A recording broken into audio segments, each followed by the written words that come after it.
Waziri wa Ndani Joseph Nkaiseri ametoa makataa ya wiki moja kwa wezi wa mifugo warudishe mifugo yote ambayo imeibiwa.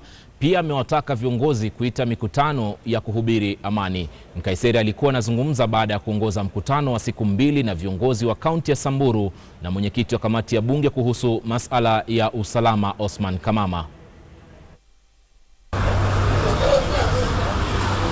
Ulikuwa ni mkutano kati ya waziri wa masuala ya ndani Joseph Nkaiseri na viongozi wa kaunti ya Samburu. Lengo kuu likiwa ni kumaliza hali ya wasiwasi na utovu usalama katika kaunti ya Samburu. Kaunti hiyo imekumbwa na vita vya mara kwa mara, haswa katika kaunti ndogo ya Samburu Kaskazini, na kusababisha hata shule kufungwa kwa kuhofia maisha ya wanafunzi. We agree that we meet and chart the way forward for peace and stability and development of that region.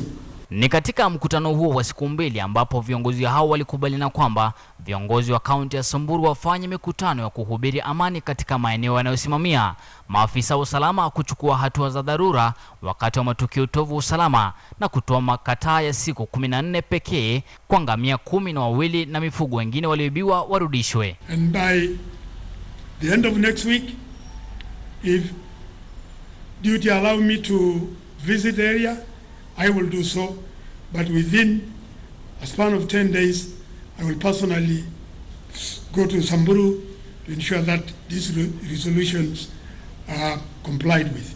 Kaunti ya Samburu ikizidi kuteketea kwa mapigano, Nkaiseri amesema kwamba jamii za Pokot na Samburu zinashiriki usalama uliotokana na makubaliano kama haya yaliyokamilika. Itakumbukwa kwamba baadhi ya shule katika kaunti hiyo zimefungwa kwa kuhofia usalama wa wanafunzi. Idadi ya wanafunzi katika shule imepunguka kutoka 2,000 hadi 1,200.